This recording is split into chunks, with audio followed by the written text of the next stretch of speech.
Hi, welcome to CRE 101 for Healthcare. I'm going to help you get started and navigate through the Canvas course a little bit so you become familiar with what you're going to need to get going in the class.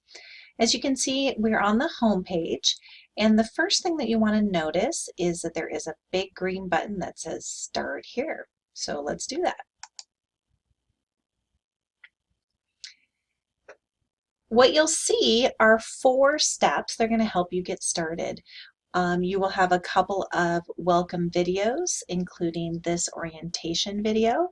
And then when you get to step 3, you can take a few minutes and find out, why is taking this class such a good idea? How will this hybrid work? And what am I going to need to do to be successful? Once you've passed through steps 1, 2, and 3, you will see that step 4 asks you to begin with Module 1. To navigate to Module 1, you'll see on the left-hand menu choices that you will use throughout the class. We have the home page that we're currently on, a button to navigate to modules.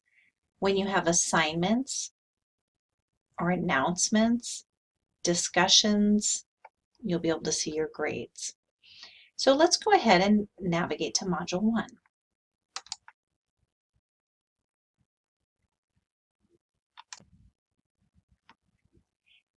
From this page, you can see that this course is made up of 5 modules. Module 1 is an introduction and course overview, which we'll delve into a little bit in a moment. Module 2 is really the foundation of the course, talking about critical thinking and critical reading. Modules 3 and 4 are going to give you the opportunity to explore everyday health questions that you might have, and then get into applying a lot of these critical reading and critical thinking skills to the academic tasks that you'll have while you're in college.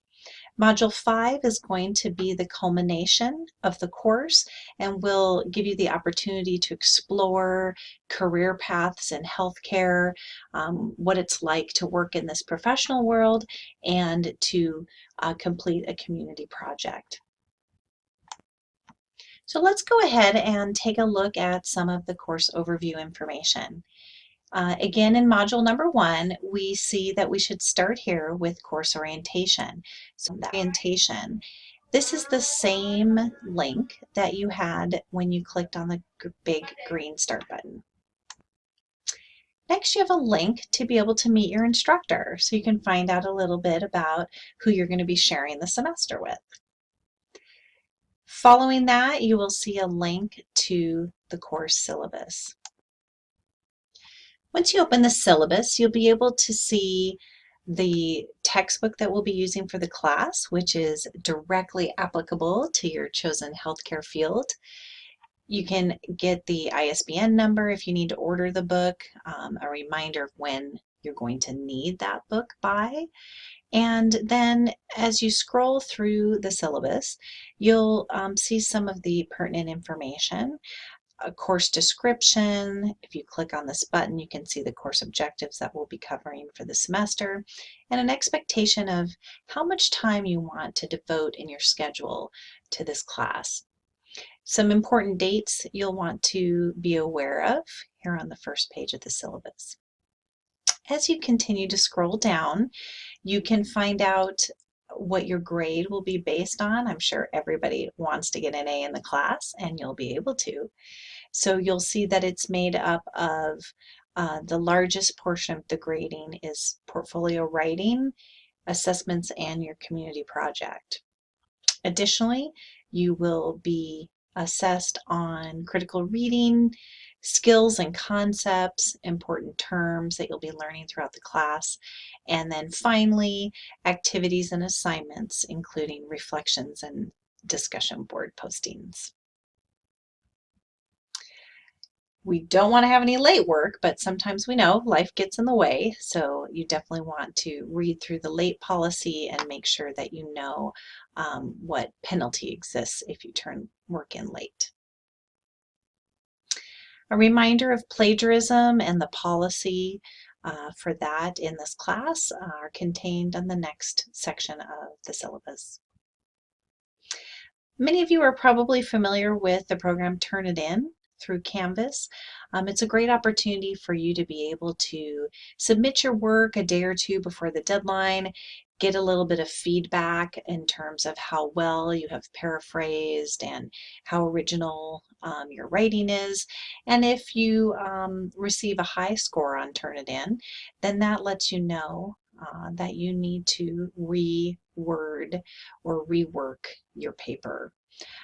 This is the official plagiarism check for the college, so it will be turned on for the majority of your assignments within the course.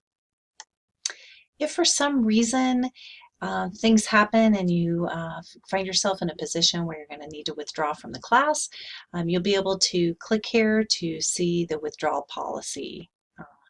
It's very, very important for you that before taking any action and withdrawing from a course, you want to make sure that you've spoken to financial aid, that you've talked directly with the instructor, and make sure that you understand what the ramifications are for withdrawing. And of course, see if you can get some assistance and support so that you don't have to drop the class. The next link that you see on the syllabus is a link to a referral guide with lots and lots of support services that are available. Everything from counseling to veteran services to tutoring, anything you can imagine, all of which is free and available to you. You just need to ask for what you need. If we scroll down a little bit further, you can see again a reminder about conduct in the course, being a professional, making sure that you are always respectful of your instructor and other people in the class. And then again, some overview information about services that you might want to explore on campus and the use of Canvas as a learning management system. It's very important that all students review the syllabus thoroughly, ask any questions that you have, make sure you understand all the policies. I will include a short syllabus quiz in Canvas to motivate you to make sure to go through and be very, very familiar with the policies for the class.